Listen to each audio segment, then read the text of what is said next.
Muchos asocian al reino de Dios con un gobierno celestial. Ven a Dios o Jesús sentado en un trono. Algunas religiones tienen este punto de vista.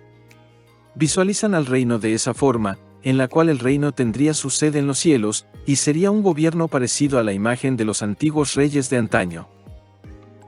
Por otra parte, otros creen que el reino es la misma iglesia, o que está en el interior de los creyentes.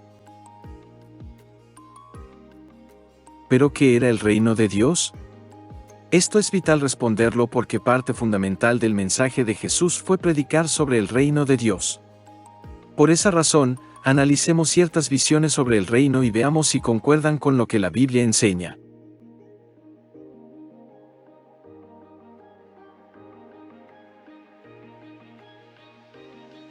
En primer lugar tenemos a quienes tienen el concepto de un gobierno con una sede en los cielos, y que solucionará todos los problemas humanos, y establecerá el paraíso en la tierra.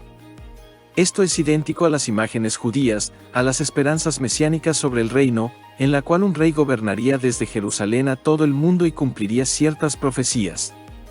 La única diferencia es que esta nueva visión traslada al reino desde una Jerusalén terrestre hasta los cielos.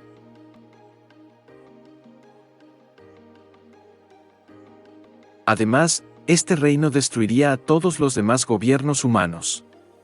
La base para llegar a esa conclusión está en Daniel 2:44.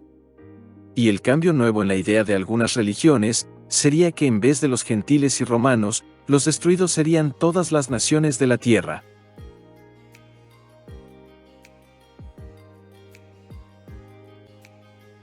Pero si reflexionamos bien, este concepto del reino está centrado y enfocado en solucionar problemas materiales de los humanos, en problemas del mundo exterior. Por lo tanto, ofrece las mismas soluciones que muchos gobiernos políticos prometen. Sin embargo, Jesús al parecer trajo un concepto muy diferente del reino. Era algo centrado en cuestiones espirituales. Y por esa razón causó decepción en los judíos que esperaban soluciones a sus problemas materiales. Esto hizo que Jesús no fuera el Mesías esperado por la inmensa mayoría de los judíos.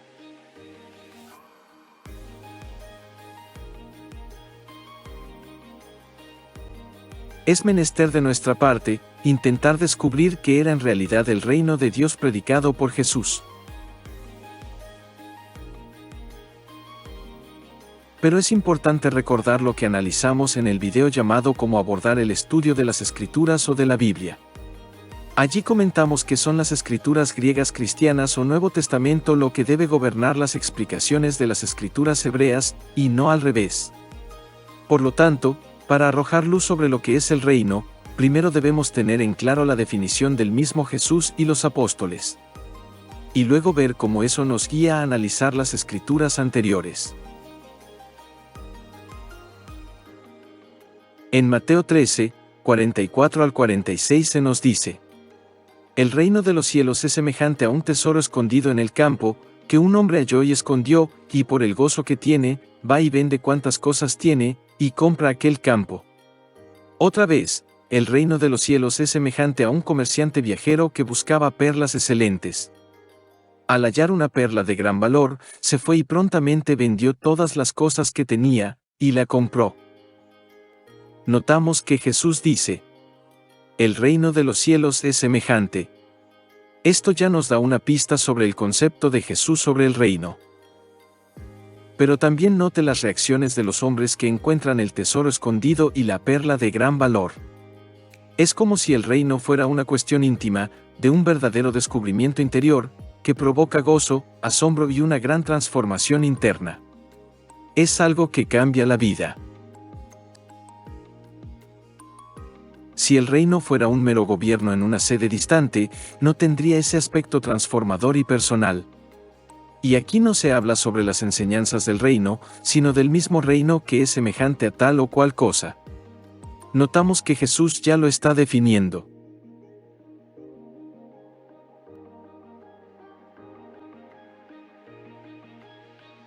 Veamos estas otras citas. Felices son los que tienen conciencia de su necesidad espiritual, puesto que a ellos pertenece el reino de los cielos. Así que nuevamente hay un asunto personal de tener conciencia de la espiritualidad para tener al reino de los cielos. Verdaderamente les digo, a menos que ustedes se vuelvan y lleguen a ser como niñitos, de ninguna manera entrarán en el reino de los cielos. Otra vez notamos cómo es necesaria una transformación interior, el ser como niños, para entrar a ese reino. Porque el reino de Dios no es comida ni bebida, sino justicia, paz y gozo en el Espíritu Santo. Vemos cómo aquí Pablo define al reino. Sí, lo define.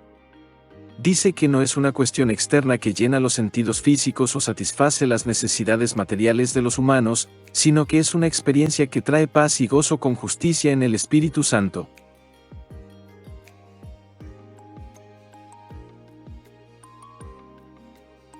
Él nos libró de la autoridad de la oscuridad y nos transfirió al reino del Hijo de su amor. Aquí se muestra que el reino ya puede ser una posibilidad ahora presente. Se habla que podemos ingresar o ser transferidos a ese reino, incluso en la carne.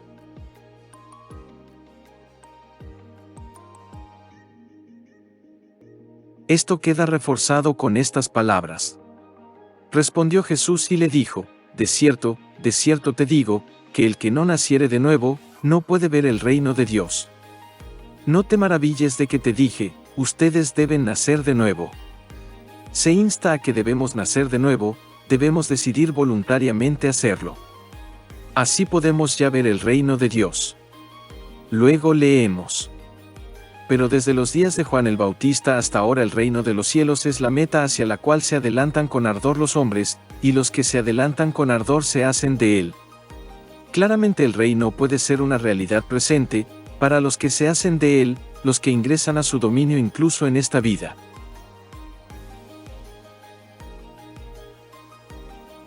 Esto da un sentido superior a esta frase de Jesús.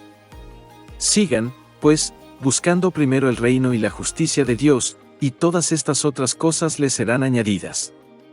Si el reino fuera un gobierno en una sede distante, no tendría sentido esforzarse por buscarlo.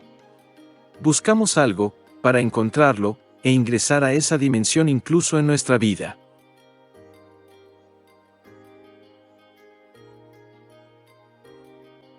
Pero cuando los fariseos le preguntaron cuándo vendría el reino de Dios, les contestó y dijo, el reino de Dios no viene de modo que sea llamativamente observable, ni dirán, miren acá, o allá. Porque, miren, el reino de Dios está en medio de ustedes. Independiente de la traducción que diga, dentro de ustedes, o, en medio de ustedes, el significado de entousumon, en griego, se acerca también a, está a vuestro alcance. O sea, el reino es algo a lo cual podemos acceder ahora si deseamos hacerlo. Además, Jesús hace un contraste y explica que el reino no es un asunto de manifestaciones sobrenaturales físicas o intervenciones divinas en el plano exterior.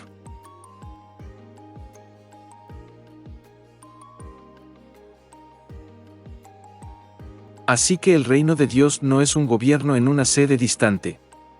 Tampoco es la iglesia con la comunidad de creyentes que comparten comidas o vida social. Y es inexacto decir que está en el corazón. Más bien es una experiencia espiritual personal de asociación con Dios en la cual voluntariamente ingresamos. Es como entrar en el dominio de Dios, que Él guíe nuestras vidas, que de alguna forma gobierne nuestro ser interno. Ese descubrimiento nos cambia la vida y nos da gozo y paz de forma sublime. Fue por esa razón que Jesús utilizó la palabra reino, para hacer un contraste con los reinos temporales externos de los hombres, y además magistralmente asoció este nuevo reino a nacer de nuevo, a sabernos hijos de Dios.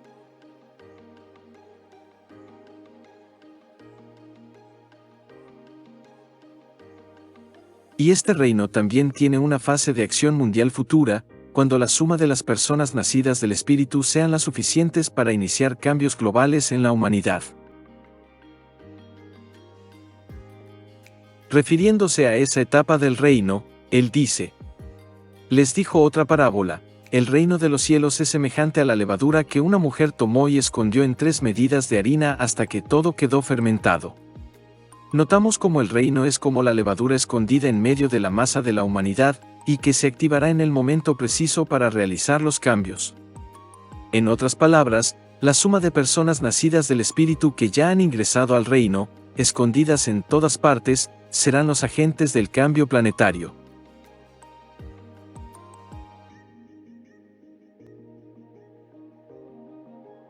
Teniendo claro la luz que nos da Jesús y los apóstoles sobre el reino, ¿cómo entender entonces pasajes como el de Daniel 2 que hablan de un reino divino? Si leemos bien Daniel 2:44 notaremos que esos reyes que son eliminados, son los reinos de la imagen, son imperios que pasaron a la historia y fueron disueltos. De hecho, el versículo 40 habla de cómo Roma gradualmente durante siglos realizó una especie de conquista sobre el mundo de sus días. Pero fue algo gradual. Y notemos que se usa el mismo lenguaje simbólico utilizado en el versículo 44. Y este reino divino comienza a operar en medio de la existencia de los mismos reinos humanos, para gradualmente comenzar a conquistarlos con el mensaje espiritual. Ahora leamos cómo esto es logrado mediante la intervención de personas renacidas del Espíritu, que son la expresión viviente del reino, y cómo las gobernaciones humanas finalmente son guiadas y dirigidas por ellos. Y la soberanía, el dominio y la grandeza de todos los reinos debajo de todo el cielo serán entregados al pueblo de los santos del Altísimo. Su reino será un reino eterno, y todos los gobiernos le servirán y le obedecerán. Los entendidos resplandecerán como el resplandor del firmamento, y los que enseñan la justicia a la multitud, como las estrellas a perpetua eternidad. Entonces los justos resplandecerán como el sol en el reino de su Padre. El que tiene oídos para oír, oiga.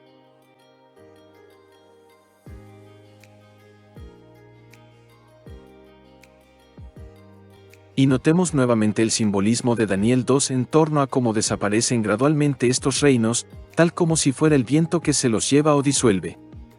También notemos cómo el reino divino es como una gran montaña que gradualmente comienza a crecer y a expandirse al mismo tiempo que las gobernaciones humanas comienzan a ser conquistadas. Entonces fueron desmenuzados también el hierro, el barro cocido, el bronce, la plata y el oro, y fueron como tamo de las eras del verano, y se los llevó el viento sin que de ellos quedara rastro alguno. Mas la piedra que hirió a la imagen fue hecha un gran monte que llenó toda la tierra.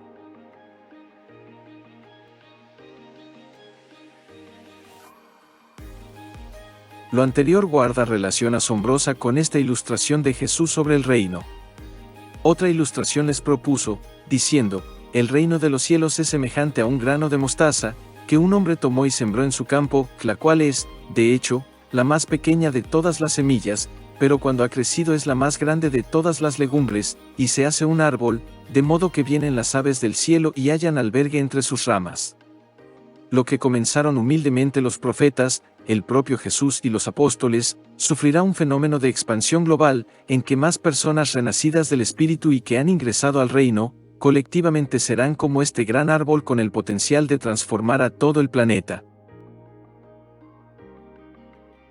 Pablo en Romanos 8:19 habla de la manifestación o revelación de los hijos de Dios.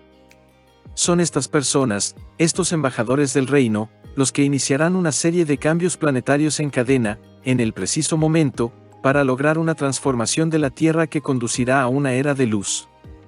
Sí, y el paraíso en la tierra se establecerá.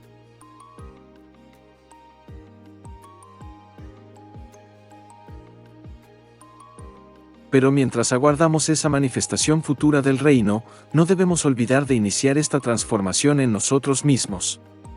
Entremos al reino de Dios ahora en nuestra vida, y de esa forma seremos como la levadura escondida en la masa, que aguarda el momento para contribuir a los cambios planetarios que se avecinan.